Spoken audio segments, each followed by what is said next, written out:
Olá! Seja muito bem-vindo, seja muito bem-vindo a Conexões Culturais. O tema de hoje é o documentário O Dilema das Redes. Produzido pela Netflix e dirigido por Jeff Orlovsky, O Dilema das Redes chegou ao streaming no início de setembro e desde então tem causado burburinhos pelo mundo. Os internautas vêm debatendo a importância de se pensar a arquitetura e o impacto das redes sociais na nossa vida.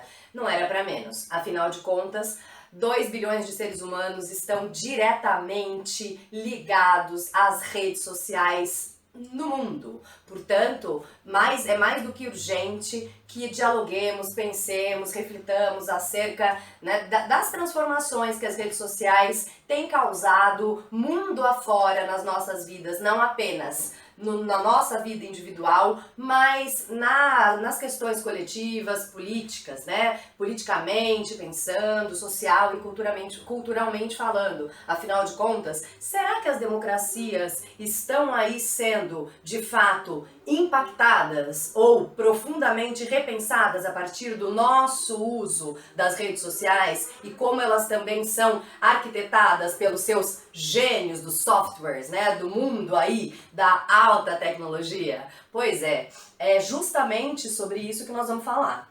Mas o documentário, que tem 1h30 e passa assim, voando, ele tem muitas temáticas. Para que eu consiga, de fato, aprofundá-las, né, eu escolhi dividir a fala do Conexões Culturais dessa semana e da semana que vem em 2 momentos. Hoje eu vou tratar de um bloco de questões, tá? Que daqui a pouquinho eu já vou apresentar para vocês. E na semana que vem eu vou desdobrar outras questões que o documentário aborda, tá? Mas todas muito ligadas ao impacto e ao mundo das redes sociais na nossa vida. Bom, primeira coisa que acho que é fundamental trazer para vocês é que o documentário foi estruturado a partir da entrevista de funcionários, né, ex-CEOs do Vale do Silício e que trabalharam durante um bom período nessas grandes empresas e conglomerados de comunicação como Google, Facebook, Pinterest, Twitter, Instagram, entre tantos outros. E depois também a entrevista com os outros, né, profissionais, os acadêmicos, né, os intelectuais das universidades norte-americanas que o tempo todo estão aí refletindo teoricamente sobre as influências nos mais diversos campos dessa mudança brutal do século XXI que faz com que nós estejamos o tempo inteiro mais próximos e mais distantes dos seres humanos. Tá certo? Então, desde de intelectuais do campo da medicina aos economistas, são ali, né, eles são o tempo inteiro inquiridos e questionados qual é o futuro, né, acerca do nosso futuro diante, né, de um mundo em que já não há mais espaço para se pensar fora dessa conectividade virtual, né? O nosso mundo, ele foi analógico. Eu sou da época, não é, do telefone fixo em casa. Pois é, hoje em dia o nosso mundo ele já é ultra tecnológico e absolutamente virtualizado. Portanto, o que é isso? Como é que a gente vive nessa, né, nas nossas, vivemos os nossos desafios nas bolhas que acabamos criando, né, em decorrência disso tudo? Bom, as temáticas, né, além dessas entrevistas que eles optaram, né, por fazer como meio de nos aproximar, né, desse universo, eles também ficcionalizaram uma família, né, que em diferentes graus, né, de dependência das redes sociais também vivenciam as dores, as dificuldades, né, as alegrias de ter sempre à mão um smartphone e, portanto, em que medida também as relações familiares vão sendo repensadas e repautadas mesmo, não é? Pelo fato da gente estar o tempo inteiro ali com os nossos celulares nas mãos. Então, como é que é a hora do jantar ou o que é que as nossas vidas podem ser postas, né? Como as nossas vidas podem, né, ser postas em desnudadas, né, postas à tona a partir desses usos. Há limites? Quanto tempo a gente fica na frente do celular? E o que é que estamos fazendo com esses, né, com os nossos olhares e com as informações que acabamos compartilhando dentro das redes sociais e curtindo e tantas maneiras que temos de interagir dentro desse universo?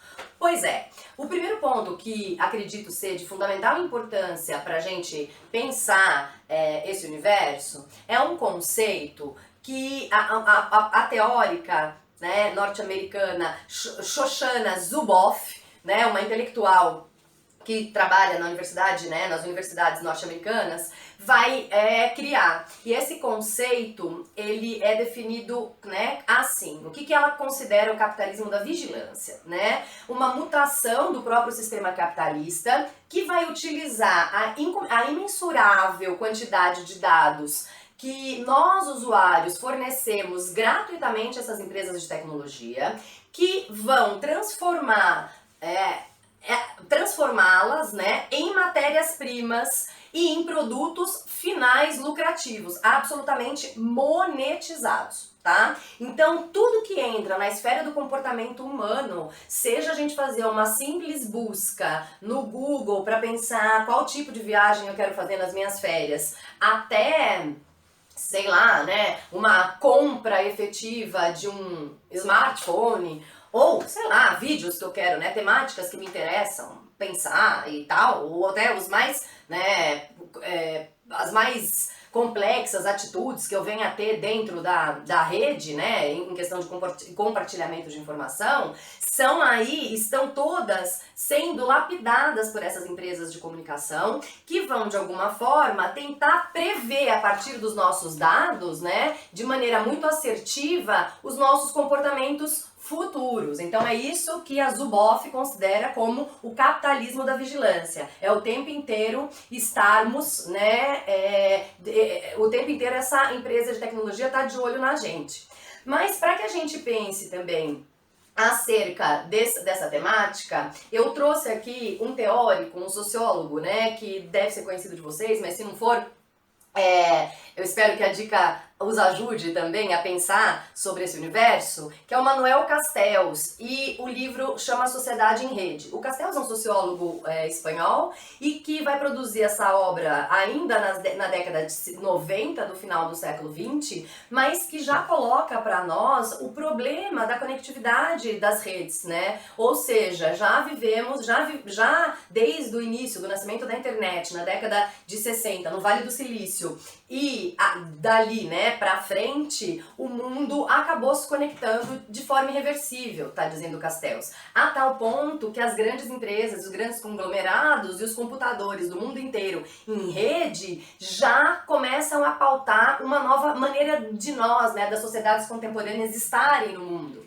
E um dos pontos levantados por Castells nessa obra, e que é absolutamente relevante, diz respeito à relação do ser com a tecnologia, né? Então, em que medida nós, seres humanos do século XXI, estamos pautando já, né, a nossa subjetividade pela rede e vice-versa. Ou seja, em que medida, para além das questões também locais, né, e específicas das mais diversas sociedades, o mundo estando completamente globalizado também acaba por influenciar de maneira direta as formações identitárias, né, e mais subjetivas do universo das redes. Então é muito importante que a gente pare para pensar a partir também desse diálogo e dessa perspectiva que não é tão nova.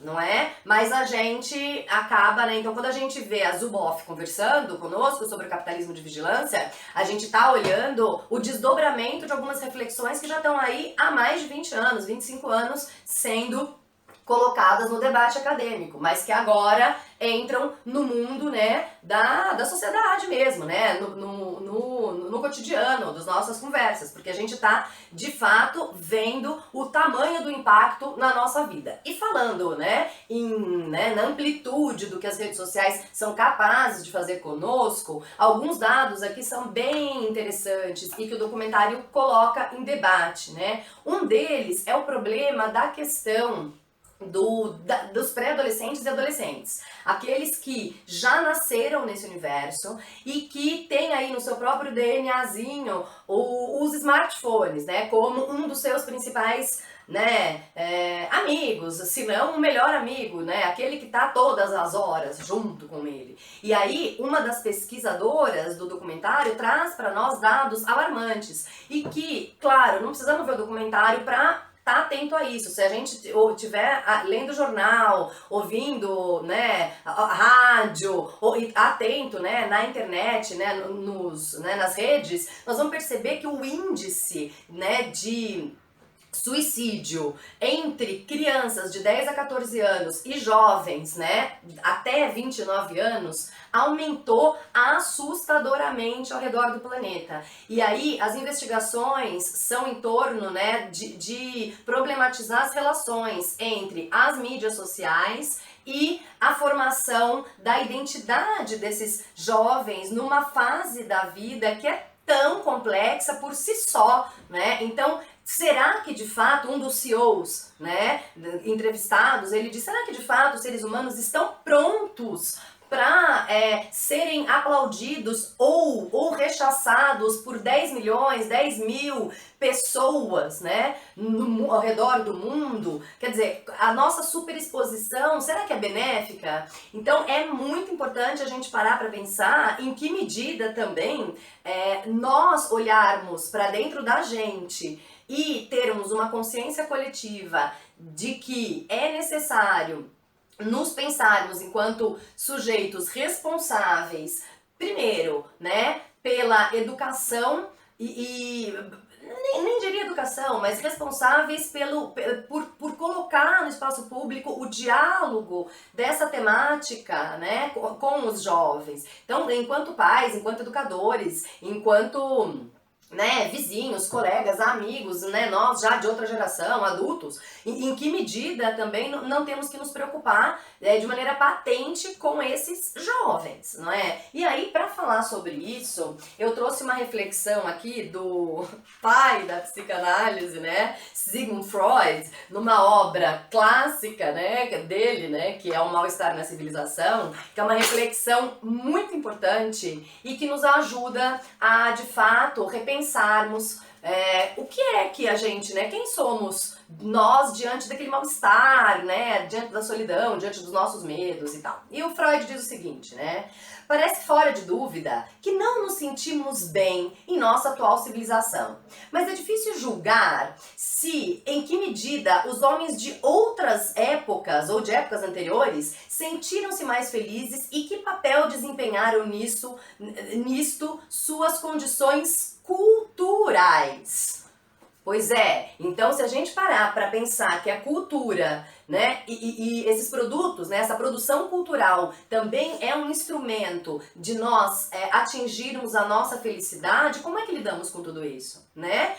E ele também faz uma outra provocação aqui que acredito ser de muita valia para nós. Ele diz o seguinte: enfim, de que nos vale uma vida mais longa se ela for penosa, pobre em alegrias e tão plena de dores que só poderemos saudar a morte como uma redenção? Pois é, meus caros, minhas caras, como que nós devemos lidar com esse problema tão patente que as redes sociais têm trazido para nós, que é a questão da solidão, da tristeza, da depressão, do próprio aumento aí, né, dessas violências do ser humano para consigo mesmo. É importante a gente estar muito atento a essas mudanças, a essas transformações e não nos esquecermos de quão responsáveis somos pelas experiências que temos em relação a nós próprios e ao outro. Falando em experiência, eu vou trazer para vocês a partir da semana que vem uma outra reflexão que vai pautar a segunda parte da nossa conversa aqui sobre horizontes de expectativas e espaços de experiência para que pensemos as nossas vidas no mundo e no mundo do dilema das redes. Espero que vocês tenham gostado. Eu aguardo vocês na próxima semana no Conexões Culturais. Tenham um ótimo final de semana. Beijos!